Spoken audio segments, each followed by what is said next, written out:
Masret Shabbat Daf Pedalet, nous commençons Daf Pe Gimel Amud Bet, 2 lignes avant l'élargissement de la page à la Mishnah Minaim Lesfina Shei Teora. Donc nous continuons, a priori toujours un enseignement de Rabbi Akiva concernant les dinim d'impureté d'un bateau. Un bateau peut être considéré comme un keli, comme un ustensile. D'ailleurs, il est creux, il y a un bet kiboul, on peut mettre à l'intérieur des aliments, des objets, même un homme peut s'asseoir, s'allonger dans un bateau. Quel est le statut du bateau? La Mishnah nous dit Minaim lesfina shei teora. D'où est-ce qu'on sait qu'un bateau est pur? C'est-à-dire, il est pur, il n'y a aucune impureté. Il ne peut pas devenir impur, même si un reptile mort l'a touché ou un mort l'a touché. Donc au contact, il n'y a pas d'impureté, il n'y a pas non plus d'autres impuretés, comme nous allons le voir par la suite. Chez Nehema, comme c'est marqué dans le Passouk, Derech Oniya Beleviam, le chemin du bateau dans le cœur de la mer. Donc on voit dans ce Passouk, Oniya Beleviam, le bateau, c'est comme la mer. Et la Gemara va tout de suite nous expliquer quelle est la dracha. Ragma nous dit Pshita, est évident, donc Rashi nous dit ce n'est pas une question, c'est une explication de la Mishnah. Oniya Beleviam hi. La Gemara va expliquer la dracha du Passouk. C'est-à-dire pourquoi le Passouk nous dit qu'un bateau se trouve dans le cœur de la mer. Il est évident qu'un bateau se trouve dans la mer. Où est-ce que le bateau se trouve si ce n'est dans la mer? Et donc la Gemara explique, Hakamash Malan, voici ce que le Passouk veut nous dire. Keyam, c'est-à-dire que le bateau est comme la mer. Mayam Taor, de la même manière que la mer est pure. La mer ne peut pas devenir impure. Même si un homme impur, même si un chéretz, un mort ou un reptile mort a touché la mer ne devient pas, l'eau ne devient pas pour autant impure. Afsfina, de même nous dit la Gemara, même un bateau théora, le bateau est pur. C'est un premier enseignement que nous avons de Rechonia Beleviam. La Gemara nous rapporte Tanya Hanania Omer. Hanania nous donne une autre explication et nous dit pourquoi le bateau est pur, puisque Nilmeda Misak, on l'apprend du sac. C'est-à-dire, nous explique Rashi, en général un bateau était fabriqué à base de bois. Donc puisque le bateau c'est du bois, et que pour l'impureté du bois, la Torah a marqué l'impureté du bois juste à côté de l'impureté d'un sac. Un sac qui est marqué dans la Torah, c'est en général, traduit par un sac, mais c'est en vérité un morceau de tissu qui provient de poils de chèvre. Ça c'est le sac par excellence dans la Torah, ce morceau de tissu. Et donc nous avons une dracha, nous devons apprendre le kliet, c'est-à-dire un ustensile en bois, d'un kli, un sac, c'est-à-dire d'un morceau de tissu en sac. Ma sac, de la même manière que le sac a cette particularité mitaltel maleverekan. On peut le déplacer lorsqu'il est plein ou lorsqu'il est vide. Et prenons une peau de ce sac, si on met des objets à l'intérieur, on en fait un sac, on peut le déplacer. Même s'il est vide, ce sac aussi peut être déplacé, ce morceau de tissu. Donc si, nous dit la Gemara, de la même manière que le sac mitaltel maleverekan, il peut être déplacé aussi bien plein, rekan, que vide. Afkol, donc nous apprenons du passouk de même, toute impureté c'est mitaltel maleverekan. C'est dans quel cas un ustensile en bois peut devenir impur, seulement si cet ustensile peut aussi se déplacer vide, être déplacé vide ou être déplacé plein. C'est-à-dire même lorsqu'on va mettre des tas d'objets, des tas d'aliments à l'intérieur, on pourra aussi le déplacer. Léa Fouquet, donc la Gemara vient exclure Sfina, un bateau, Dena mitaltelet maleverekan. Un bateau ne peut pas être déplacé vide ou plein. Lorsqu'il est vide, il n'est pas très lourd, donc on peut le déplacer. Mais lorsque il est lourd, on ne peut pas le déplacer. Bien sûr, il ne s'agit pas de le déplacer lorsqu'il est dans l'eau, parce que là, il n'y a aucune différence s'il est lourd ou pas. On peut le déplacer. Mais lorsqu'il est sur la yabasha, sur la terre, on ne peut pas déplacer un bateau. Donc, puisque le bateau est à base de bois, donc il a le statut d'un kliet, d'un ustensile en bois. L'ustensile en bois, nous dit la Torah, il doit être comme le sac. Et puisque le sac a cette particularité qu'on peut le déplacer malev et rekan, plein aussi, donc il faut que le bateau, pour que ce bateau soit impur, qu'il puisse être déplacé même malé. Et puisque le bateau ne peut pas être déplacé une fois qu'il est plein puisqu'il est lourd, donc c'est pour cela qu'il n'y a pas d'impureté pour le bateau. Bien sûr, ce limoud, c'est-à-dire ce que nous apprenons du sac, c'est seulement pour un ustensile en bois. Par exemple, nous allons voir un ustensile en argile, en chérès, Et même un bateau en Kheres qu'on ne peut pas déplacer, mais le bateau est fabriqué à base d'argile. Quel est son statut? Eh bien dans ce cas-là, le bateau deviendra impur. Pourquoi? Puisque le limoud que nous avons, ce que nous devons apprendre du sac, c'est seulement le klietz, l'ustensile en bois. Mais un kheres, un kli kheres n'a pas ce ekesh avec le sac, donc il a d'autres dinim, d'autres particularités, d'autres conditions. Et donc, c'est ce que l'Agma va nous expliquer. Maï benayou, quelle différence si on explique qu'un bateau ne peut pas devenir impur parce que c'est marqué dans le pasouk, que le pasouk se trouve dans la mer et donc le bateau comme la mer. Ou bien, si nous apprenons comme Hanania, que nous apprenons le bateau du sac, c'est-à-dire le klietz du sac, puisqu'on ne peut pas le déplacer malé lorsqu'il est plein, il est trop lourd, donc il n'y a pas d'impureté. Bien, l'Agma nous dit qu'Abenayus fina shel Kheres. Voici la différence. Si nous avons un bateau de Kheres en argile, d'après celui qui dit que pourquoi un bateau n'a pas d'impureté, c'est parce que c'est marqué dans le pasuk comme la mer. Eh bien, un bateau en argile, c'est aussi un bateau. Puisque c'est un bateau, il ne deviendra pas impur. Les mains a marqué ça. Celui qui dit que pourquoi le bateau n'est pas impur, parce qu'il doit ressembler, il doit avoir les particularités, les conditions du sac. Hanar, sac. Donc, le bateau qui est en bois, puisque le bois est marqué à côté du sac, donc là je dis limital tête maleverikanini lolo, si oui, oui, sinon non. Aval sfina shel Kheres, mais un bateau en argile, afalgar denametal tête maleverikan, même si ce bateau ne peut pas se déplacer une fois qu'il est plein parce qu'il est trop lourd, eh bien malgré tout il y a toujours l'impureté pour un tel bateau, puisque là la Torah n'a pas fait le Hekesh entre le Kheres et le sac. Il a donc d'autres conditions. Iname, ou un autre exemple, une autre conséquence, une autre différence entre ces deux explications. Sfinat Yarden, un bateau du Yarden. Rach nous explique que Yarden est un petit fleuve, donc le bateau est petit. Un petit bateau peut se déplacer, même plein, puisqu'on ne va pas mettre de choses trop lourdes à l'intérieur. Quel va être le din? Eh bien, les mandama onia beleviam, yanam onia beleviam, d'après celui qui dit que la raison pour laquelle un bateau reste pur, c'est parce que c'est marqué onia beleviam comme la mer. Eh bien, là aussi, onia beleviam, c'est comme la mer, puisque c'est comme la mer. Hanamedliam, donc le bateau ne deviendra pas impur. Mais les mandama metatmedverikan, mais d'après celui qui dit que c'est un bateau en bois, il faut cette condition, qu'il soit d'abord qu'on puisse le déplacer aussi bien vide que plein, plutôt aussi bien plein que vide.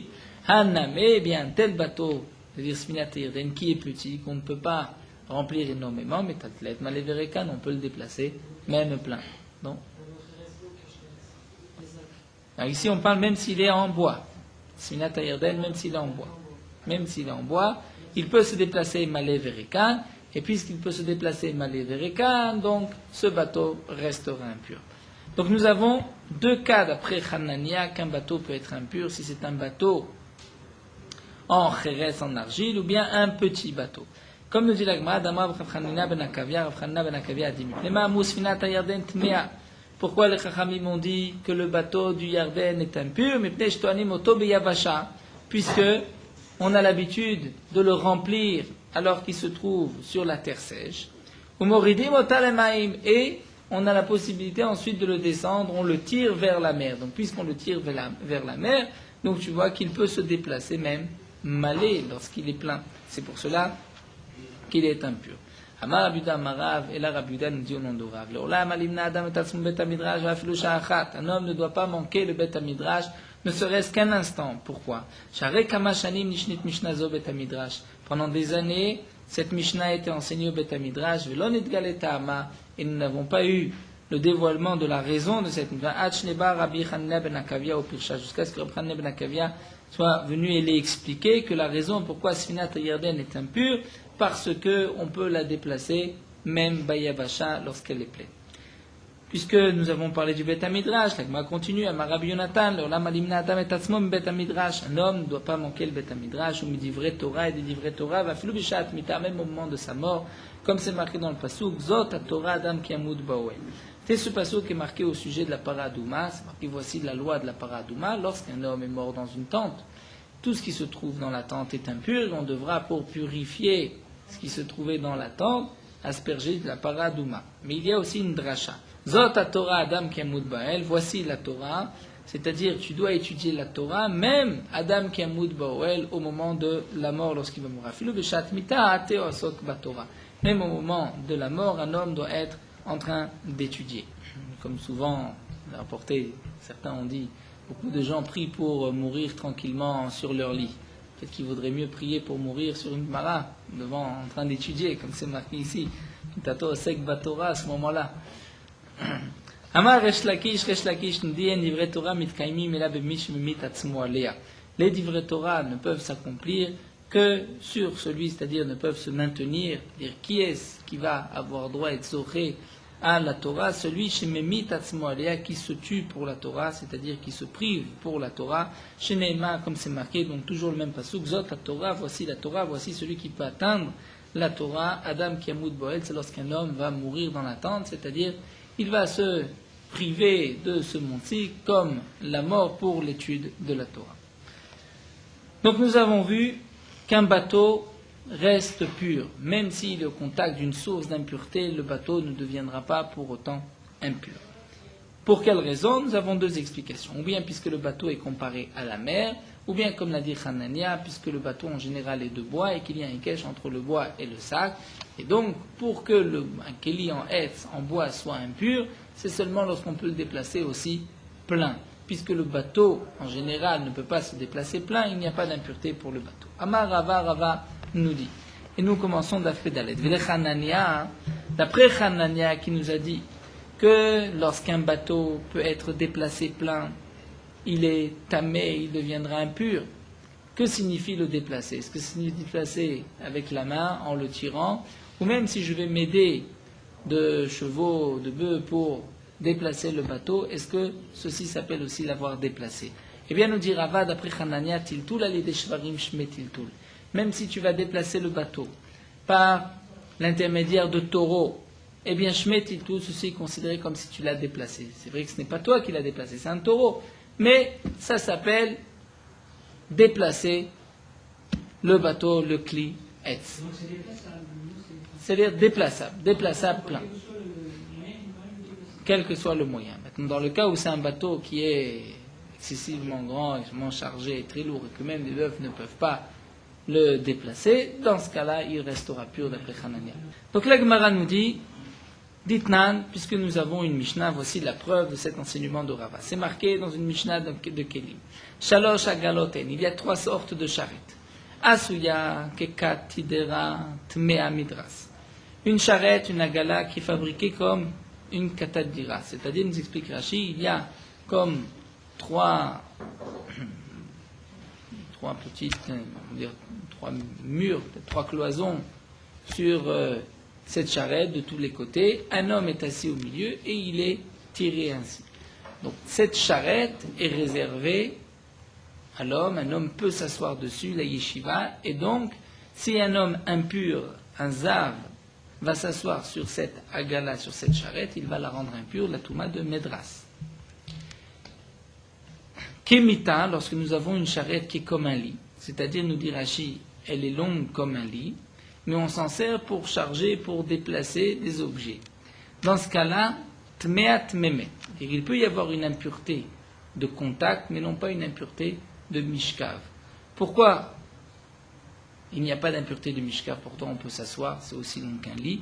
Nous dit Rashi, puisque généralement on va transporter des choses sur cette charrette, celui qui s'allonge, on va lui dire s'il te plaît, tu peux te pousser, nous avons besoin de la place, nous devons charger notre charrette. Donc, l'usage de cette charrette c'est pas une caravane, ce n'est pas pour dormir, c'est pour déplacer des objets. Donc il n'y a pas d'impureté de médras, de mishkav, mais plutôt une simple impureté de contact de tmemet. Rachid ne dit pas par contact, pardon. Donc il y a une impureté tmeat tmemet be'oel. C'est-à-dire si cette charrette se trouve dans une tente, dans une maison, sous le même toit qu'un mort, cette charrette deviendra impure. C'est ce que la Mishnah veut nous dire. Tmeat tmemet. Il peut y avoir une impureté, de l'impureté d'un mort, lorsqu'elle se trouve sous le même toit qu'un mort. Le troisième cas, c'est celui qui nous intéresse, Shel Avanim. Si c'est une charrette qui sert à transporter les pierres. Théora Miklum, elle est pure Miklum de toute impureté. Pourquoi? Rachid nous explique, puisque généralement, comme on va mettre des pierres sur cette charrette, donc il n'y a pas de fond de Bet Kibou, c'est-à-dire qu'il est suffisamment ouvert vers le bas que même une grenade peut tomber, Kemotserimot. Et le shur pour un keli, que le keli soit un Bet Kibou, il puisse un récipient pour recevoir, c'est lorsqu'il n'y a pas de trou de la grandeur d'une grenade. Donc il n'y a aucune impureté sur cette charrette, puisque vers le bas elle est ouverte, donc puisque c'est ouvert, il n'y a pas de bet kiboul, c'est pur. V'amar Rabbi Yochanan, et Rabbi Yochanan continue, dit Ve'im yeshba bet kiboul rimonim. Si cette charrette est fermée, donc le socle est fermé, et que cette charrette peut contenir des rimonim, des grenades, c'est-à-dire qu'il n'y a pas de trou plus large qu'une grenade, dans ce cas-là, tmeat memet. Cette charrette peut être impure de l'impureté d'un mort. Et donc là, Rachid nous explique la preuve de notre Gemara, c'est-à-dire une charrette généralement est déplacée avec des bœufs ou avec des chevaux. Donc lorsque on va remplir dans cette charrette, on va mettre des tas de grenades, on va pouvoir la déplacer grâce au taureau. Donc on voit, c'est un klietz, une charrette en général est en bois. Le klietz, nous avons vu qu'il faut pouvoir le déplacer même malais lorsqu'il est plein, et là on va le déplacer malais grâce à des bœufs. Donc on voit que ceci s'appelle pouvoir déplacer une charrette, même lorsque ce n'est pas par la force de l'homme, mais par la force des taureaux, des bœufs ou même des chevaux. Ça c'est donc ce que la Gemara a voulu nous rapporter, la preuve à cet enseignement de Rava. La Gemara continue avec une Mishnah toujours dans Kelim, dans le même sujet. Shalosh tevot en. Il y a 3 sortes de boîtes, on peut dire de coffres. Teva shepitra mitzida. Lorsque nous avons un coffre, l'ouverture est sur le côté. Donc si l'ouverture est sur le côté, un homme peut s'allonger sur le coffre, il ne nous dérange pas, on peut ouvrir, mettre des objets, sortir des aliments en dessous. Donc il peut y avoir tmea midras, une impureté de médras, puisqu'un homme peut s'allonger dessus. Milema, si l'ouverture est vers le haut, un coffre qu'on ouvre vers le haut, donc là nous Rashi comme tous les coffres que nous avons, comme toutes les tévotes, à ce moment-là il ne peut pas y avoir d'impureté de médras, puisque si un homme est allongé dessus, on va lui dire lève-toi, nous avons besoin d'un sem melarté, nous avons besoin de travailler. Et Rashi nous rapporte que nous l'apprenons d'un pasouk, que la touma de médras, lorsque on peut laisser un homme allongé sur cet objet, mais si on va le lever parce qu'on a besoin de l'endroit, on a besoin d'utiliser cet objet, ceci n'est pas considéré comme un médras. Pas tous les objets ont cette impureté de midras, c'est seulement un objet qui est raoui, il est shriva, où on peut, généralement, on va laisser un homme s'allonger. Mais si on ne laisse pas un homme s'allonger sur cet endroit-là, donc il n'y a pas d'impureté de midras, même si on pourrait s'allonger. Donc l'impureté ne se trouve dans le cas d'une boîte qui est ouverte vers le haut que tmémé de l'impureté d'un mort. Et le troisième cas de cette Mishnah, ve'aba'a bemida, c'est-à-dire une teva, un coffre qui a de grandes mesures, aba'a bemida, comme dit Rashi, comme un shemidot. Pardon? Pas vraiment 40 cm, mais il est extrêmement grand. Rashi nous dit il y a au milieu une sorte de fenêtre, à laquelle on rentre, on sort des objets. Donc là, dans ce cas-là, théora mikloum, la boîte n'a aucune impureté. Pourquoi, nous explique Rashi? Puisque les médras, personne ne peut s'allonger, puisqu'il y a une fenêtre au milieu, une ouverture où on peut mettre des objets à l'intérieur. D'autres impuretés, il n'y a pas non plus, puisque Rashi nous dit, lorsqu'elle est pleine, cette caisse, ce coffre, on ne peut pas le déplacer, puisque c'est un klietz. Donc nous revenons à ce que nous avons vu. Le klietz qui ne peut pas être déplacé plein, il n'y a pas d'impureté sur ce klietz, c'est l'explication de la Mishnah. On n'est pas obligé de parler qu'il y a à l'intérieur de quoi mettre 40 CA. C'est vrai que dans le cas de 40 CA, vous posez une sheila, puisque 40 CA c'est Yotzei Midekeli. Peut-être qu'il y a moins que 40 CA. Il est très long et il y a moins que 40 CA. La Gemara continue, Tanoura Banan, toujours dans un sujet de Touma et Tara. Midras Keli Cheres Taor. La Braïta nous dit Keli Cheres, un ustensile en argile. Il y a dans les dynimes de Touma et Tahara des différences entre un ustensile en argile et un ustensile en bois ou en métal. La différence la plus flagrante est la suivante, c'est que un kéli en métal, par exemple, ou en bois, il peut devenir impur si on le touche à l'extérieur prenons le cas un reptile mort a touché ce keli de l'extérieur, migabo, il devient entièrement impur. Pour un keli cheres, un ustensile en argile, l'impureté n'est pas migabo. Si un reptile l'a touché de l'extérieur, le keli n'est pas impur. S'il y a des aliments de terouma à l'intérieur, les aliments resteront purs. L'impureté n'est que mibifnim de l'intérieur, mitocho.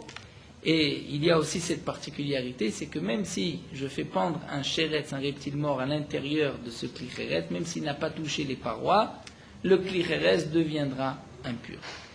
Y a-t-il un digne de médras pour le kli chéretz? C'est-à-dire, j'ai un ustensile en argile, un homme va s'allonger dessus, cet homme-là est impur, un zav. Y a-t-il une impureté, ce degré d'impureté de midras pour un kli chéretz? Eh bien, la Braïta nous dit midras, kli chéretz taor, il est pur. Il n'y a pas d'impureté de midras sur un kli chéretz tant qu'il n'a pas touché donc l'intérieur, la surface de l'intérieur, l'air, pour garder l'expression de Rachid, le avir du kli chéretz, tant que l'homme impur n'a pas rentré sa main, il n'y a pas d'impureté mishum medras. Ensuite, la Braïta nous dit Rabbi Yossé Omer afasfina. Rabbi Yossé dit même le bateau. Et donc la Gemara pose l'action, je ne comprends pas. Que signifie même le bateau? Qui nous a parlé du bateau? Maïka Amar, demande la Gemara. Qu'est-ce que vient faire ici la sfina avec le midras? C'est-à-dire encore la sfina, nous avons vu que ce n'est pas seulement une impureté de midras, qu'il n'y a pas même une impureté de contact. Même s'il y a un homme impur ou un reptile va toucher un bateau même, ne serait-ce qu'un bateau en bois, le bateau ne deviendra pas impur, comme nous l'avons vu de la Mishnah et des Limoudim du Tanakama et de Hanania. Donc nous dit la Gemara, je ne comprends pas. Que signifie ici Afasfina? Amar Ravzvid répond. Achikama, voici ce que la Braïta a voulu nous dire. Midras kilicheres taor. Si un homme s'est allongé sur un ustensile en argile, l'ustensile en argile restera pur même si cet homme est impur. Umagao tame. Mais attention, si un homme impur a touché le kilicheres de l'intérieur, le zav, a touché un kli chéretz à l'intérieur, le kli chéretz, l'ustensile en argile, deviendra impur. Vesfina shel chéretz. Et donc là, on doit rajouter dans les mots de Tanakama, et un bateau en argile, tmea, est impur kechanania, comme l'a dit Hanania. Puisque nous avons vu que d'après Hanania, quel est le bateau qui n'est pas impur? C'est le bateau qui est en bois. Mais un bateau en chéretz, puisque je n'ai pas besoin de cette condition pour pouvoir le déplacer même plein, donc le bateau en chéretz est impur. C'est ce que Tanakama dit, et donc là viendrait Rabbi Yossé Omer, non, afasfina théora, même un bateau qui est en argile reste pur, ketana didan, comme le Tana de notre Mishnah qui a dit, nous l'apprenons de Rech Onia Beleviam, c'est-à-dire le bateau est comparé à la mer. Donc la Gemara nous dit, nous avons expliqué d'après Rav Zvid, voici l'explication de cette Braïta. La Braïta a parlé effectivement du kli chéretz, mais il faut rajouter le digne du bateau. Et nous retrouvons entre Tanakama et Rabbi Yossé la marloquette du bateau entre Tanakama et Hanania. Mais là aussi, nous avons un petit problème, c'est la question de Rav Papa. Matkifle Rav Papa, Maï Af.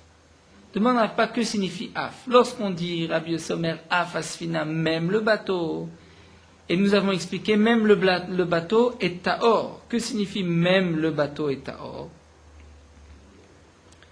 Rachid nous explique, lorsqu'on dit Taor, obligatoirement, c'est que le bateau est pur, même de l'impureté de contact. Puisque d'après Tanakama, Tana de notre Mishnah, un bateau n'a aucune impureté, ne peut pas devenir impur. Donc même si un reptile mort ou un mort va toucher le bateau ne deviendra pas impur pour autant. Donc la question de la Gemara est la suivante. Lorsqu'on dit Af, c'est par rapport à un enseignement précédent. L'enseignement précédent nous a dit un kli chéretz taor ou magao tamé, dire le contact est impur. Et là on viendrait dire Rabbi Yossé Omer afasfina t'aura même le bateau théora de l'impureté de contact. On devrait aller dans l'autre sens. Si on dit même, c'est-à-dire pas seulement ce que je t'ai dit est pur, mais même celui-ci est pur.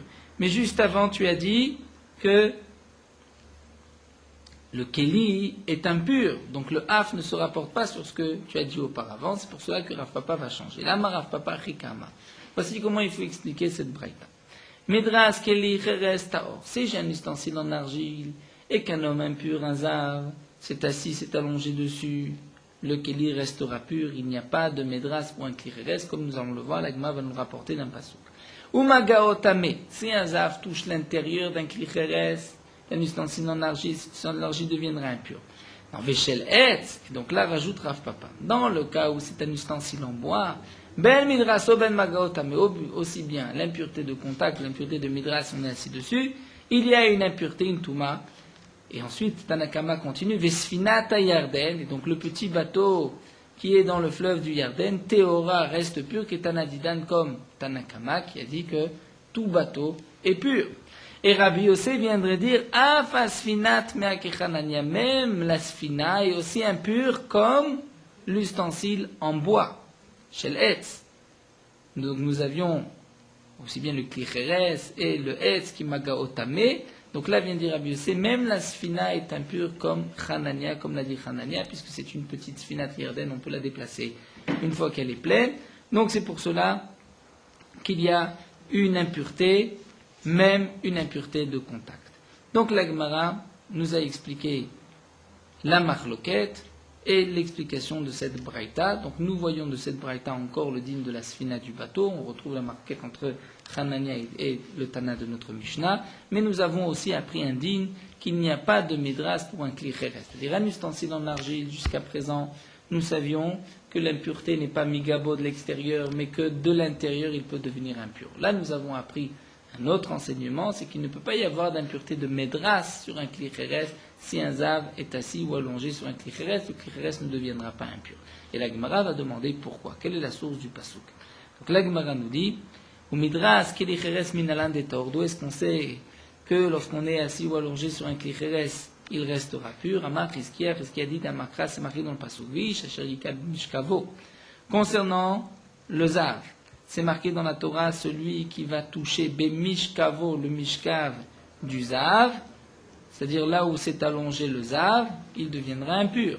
Donc là, la Torah dit Mishkavo, son Mishkav, c'est-à-dire la Torah nous parle, nous fait ici un Ekesh entre le Mishkav, le lit où s'est allongé le Zav, et le Zav lui-même. Makish Mishkavolo. Mahu itletara b'mikve. C'est-à-dire, nous allons maintenant définir quel est le Mishkav qui peut devenir impur, c'est seulement le mishkav qui ressemble au zav. Donc mahu, comme lui, comme le zav, it le tarab et migvé, il peut devenir pur en s'immergeant dans un mikvé. Af mishkavo de même, quel est le mishkav qui peut devenir impur? Name it le tarab et migvé, c'est seulement un mishkav qui peut devenir pur dans un mikvé. Et nous savons qu'un klicheres n'a aucune takana, on n'a pas la possibilité de le purifier. Pour le klicheres, il faut le briser. Donc, puisque le klicheres ne peut pas être trempé dans un mikvé et retrouver sa pureté, et puisque la Torah a dit quel est le mishkav, quel est l'objet qui peut devenir impur de l'impureté de mishkav, c'est celui qui ressemble au zav. Comme le zav peut être trempé dans un mikvé et se purifier, de même, tout mishkav est impur si c'est un objet, donc du bois, qui peut se purifier dans un mikvé. Puisque le klicheres ne peut pas se purifier dans un mikvé, donc il n'y a pas d'impureté de mishkav et donc de midras, parce que c'est la même chose pour un klicheres. C'est une première explication. Nous avons une autre explication de Rabbi Shmuel Tana, que mishkav nidata yela. La Torah nous dit, concernant la nida, tout mishkav, tout lit, où la nida va s'allonger dessus, là ça va, le din est que mishkav nidata, comme le mishkav de la nida. Et là aussi on va dire, makish mishkavala, il y a un kesh, puisque la Torah dit mishkav nidata, donc on fait un kesh entre la nida et le lit où elle s'est allongée. Mahit, la tarab et mikvé, de la même manière qu'elle peut se purifier dans un mikvé, af mishkavanamit, la tarab et mikvé. Donc de même, quel est le lit qui peut devenir impur? Seulement un lit qui peut avoir une purification dans un mikvé. La fougué, klicheres, les tarab et mikvé, donc on va exclure le klicheres, puisqu'on ne peut pas le tremper dans un mikvé, on ne peut que le briser. Donc nous avons ici deux enseignements, de deux psukim, ou bien comme l'a dit Rizkia, ou comme de Rabbi Shmuel, mais le principe est le même, puisqu'un klicheres ne peut pas être purifié dans un mikvé, donc il ne peut pas y avoir d'impureté. La marloquette entre Rizkia et Rabbi Shmuel, c'est d'où on l'apprend. Mais le din et le limoud est en vérité le même. Et la Gemara va poser une question, Métiv Rabbi Daï. Mafat bemet minaï. Mafat, c'est une natte de jonc, bemet. C'est-à-dire si elle a été au contact d'un mort, minaïn, d'où est-ce qu'on sait que cette natte pourra devenir impure. Rashi nous explique quelle est la question, puisque une natte n'a pas de bête kiboul, c'est-à-dire on ne peut rien mettre à l'intérieur, n'a pas de creux. C'est ce qu'on appelle pshouté kliyet, c'est comme un morceau de bois, une plaque de bois. Et la plaque de bois, il n'y a pas d'impureté de magasheret si un reptile l'a touché. Donc là, la question de la Gemara, c'est qu'un tel kli, une natte, puisque c'est vrai, elle n'a pas d'impureté de maga du contact du shéretz, mais on peut s'allonger dessus. Et il peut y avoir donc mishkav ou moshav. Va-t-il y avoir une impureté si un mort l'a touché? Une question. Et la Braïta nous dit, Védine, nous tournons la page, la Braïta va la prendre d'un Kalvachomer. Voici le Kalvachomer, et donc nous allons voir apparaître par la suite la question de Rabbi Ilaé sur les deux explications que nous venons de voir. Voici donc le Kalvachomer. Uma pachim ketanim. Si déjà deux petites fioles, on va dire, petites cruches de chérès d'argile, chez Théorine Bézav, elles sont pures si un zav s'est allongé dessus, puisqu'elles sont toutes petites, on ne peut pas s'allonger, on ne peut pas s'asseoir dessus. Si un zav les a touchées, elles resteront pures, puisque c'est un kli chérès. Le zav ne peut rendre un peu chérès que de l'intérieur. Comme elles sont petites, on ne peut même pas rentrer le doigt à l'intérieur. Il s'agit d'un cas de pachim tfanim, un cas particulier. Donc elles sont théorim bezav, et Rashi nous rajoute qu'il n'y a même pas de l'impureté de Esset si elles sont déplacées, puisque lorsqu'il n'y a pas de maga, il n'y a pas non plus de Esset. Et malgré tout, nous dit la Gemara, Tmim bemet, elles sont impures de l'impureté d'un mort. Comme dit Rashi, par exemple, Be'oel Amet, si nous avons sous le même toit des petites cruches et un mort, les petites cruches sont impures. Donc je vois que de petites cruches, même si elles n'ont pas l'impureté de Ziva, si un zav les a touchées ou s'est assis dessus, elles ne sont pas impures, mais elles peuvent devenir impures au contact d'un mort. Pardon, dans le Oel d'un mort plutôt, plus précis. Le contact, il ne peut pas y avoir, puisque le contact doit se faire de l'intérieur et il n'y a pas la place de rentrer un doigt. Mais sous le même toit qu'un mort, elles deviendront impures. Donc mafat, nous dit la Braïta. Donc une natte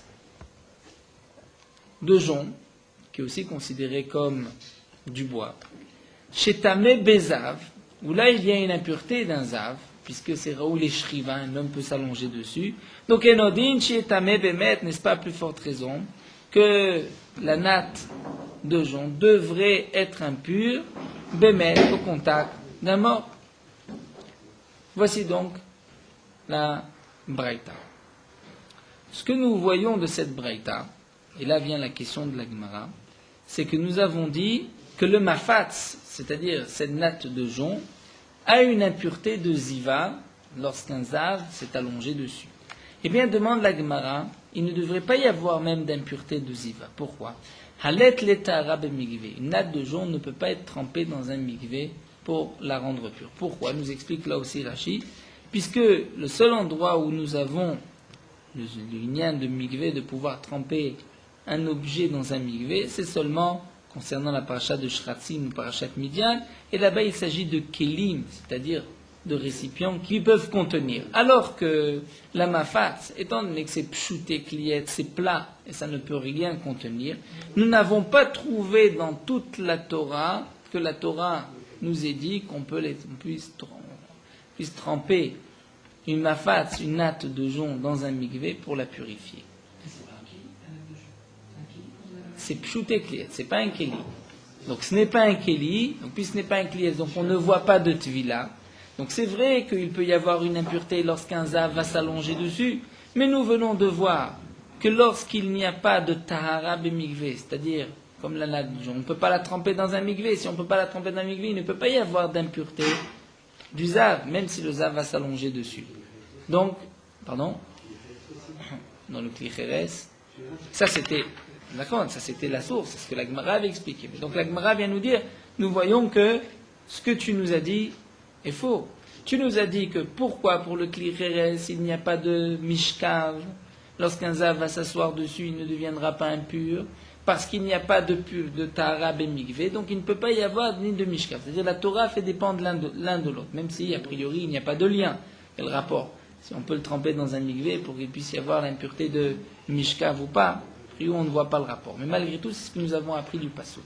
Eh bien, Rabbi Laï nous dit, voici le cas du Mafat. Mafat, c'est le kanim, de jonc. Là, il n'y a pas de pureté bémikvé, on ne peut pas le purifier dans un mikvé, et pourtant, c'est marqué, mais fourrage d'un braïta, chez Metame Bézav, si un zav s'allonge dessus, il y a une impureté de Mishkav. Amalé Rafranina lui répond, c'est pas un problème. Pourquoi? Shane ata moïl veika bemino. C'est vrai que la natte de jonc elle-même ne peut pas s'immerger, on ne peut pas la purifier dans un mikvé, mais malgré tout, il existe des kélim en bois qu'on peut tremper dans un mikvé. Donc même si la natte elle-même, on ne peut pas, mais puisque dans la même espèce, dans le bois, dans le jonc, c'est aussi du bois, kanim, puisque dans la même espèce, il peut y avoir une possibilité de tremper un kéli dans un mikvé, eh bien, on dira pour la natte aussi que c'est suffisant.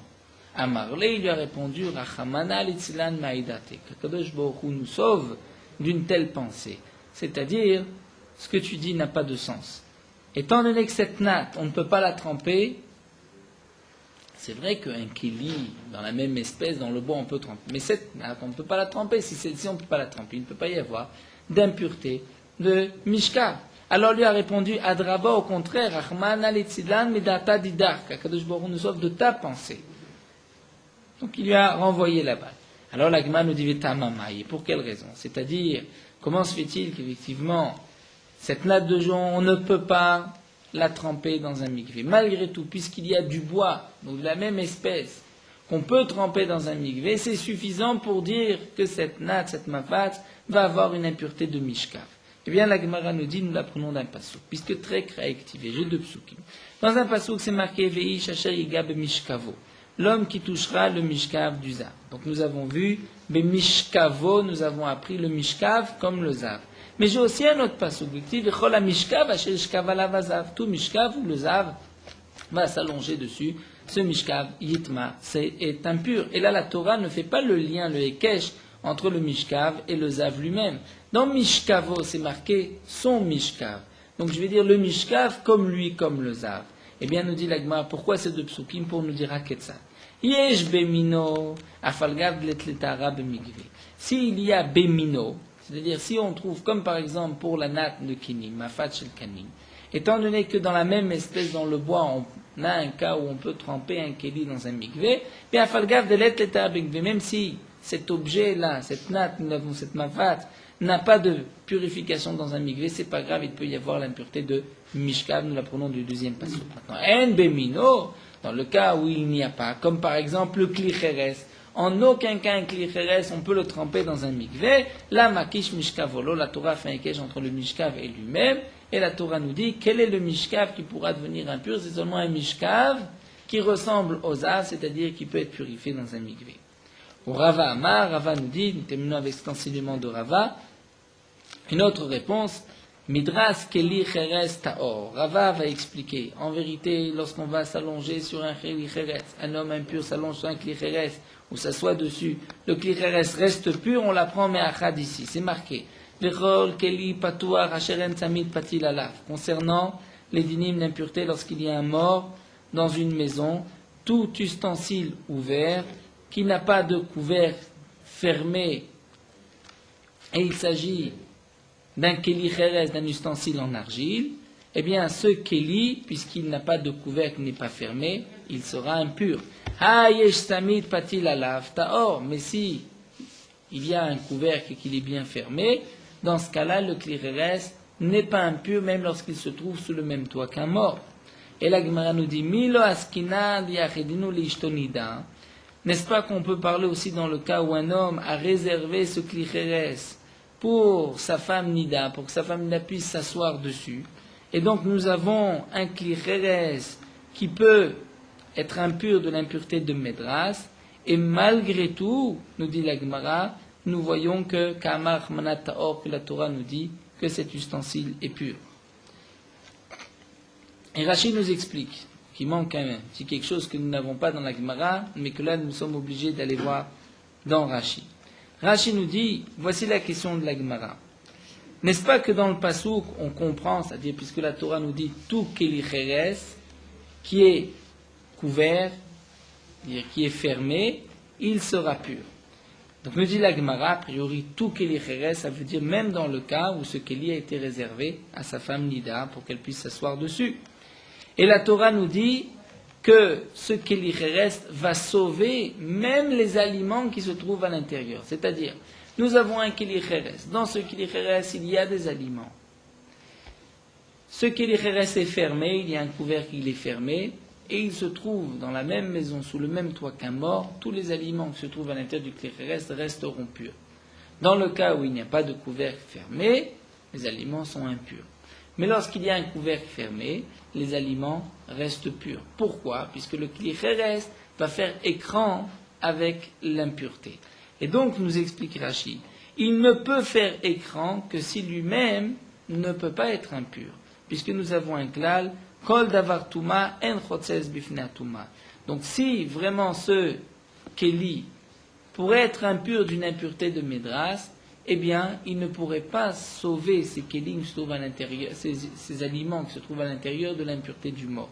Donc, on est obligé de dire qu'il n'y a pas de Médras dans le Kli Cheres. C'est pour cela que le Kli Cheres peut faire écran puisqu'il n'a aucune impureté.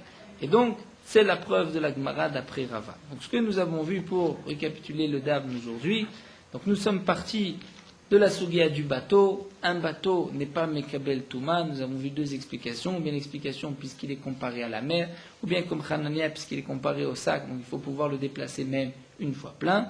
Nous avons vu la différence, la conséquence de cette marloquette. C'est un bateau qui est en argile, ou bien un bateau, un petit bateau qu'on peut déplacer même plein. Ensuite, la Gemara nous a rapporté une braïta où on nous parlait du bateau. Et de cette braïta, nous avons vu aussi que lorsqu'on est un homme impur, est assis, est allongé sur un keli cheres, un ustensile en argile, il n'y a pas de médras, un ustensile en argile restera pur. La Gemara a posé la question pour quelle raison. Nous avons vu, puisqu'il y a un ékesh entre le mishkav et l'homme impur, et la Torah vient nous dire quel est le mishkav qui peut être impur, seulement un mishkav qui ressemble à l'homme impur, c'est-à-dire qui peut avoir une purification dans un mikvé. Puisque le kli cheres, on ne peut pas le purifier dans un mikvé, donc il n'y a pas d'impureté. Ça, c'était la première explication. Et la Gemara nous a expliqué aussi que même si cet ustensile, comme cette natte, elle-même ne peut pas être trempée, mais il y a bémino, dire comme par exemple un ustensile en bois qu'on peut tremper, donc même cette natte de kanim, de jonc, on peut dire qu'il y a une impureté de mishkav si un zav est allongé dessus. Et nous avons terminé avec une autre explication de Rava, pourquoi le midrash kli cheres est taor. Nous l'apprenons de ce passouk, puisqu'il peut faire écran entre l'impureté du mort sous le même toit et les aliments qui se trouvent dans le kli cheres. Donc on est obligé de dire que le kli cheres lui-même n'a pas d'impureté, même s'il a été réservé pour qu'une nida même puisse s'asseoir dessus. Et donc il devrait être impur de l'impureté de Médras. Donc puisqu'on voit que les aliments restent purs, c'est que le kli cheres fait écran. Puisqu'il fait écran, c'est qu'il est pur et il n'est pas Mekabel, donc de Touma. Voici donc, ce que nous avons vu. Nous allons nous arrêter ici à la Mishnah.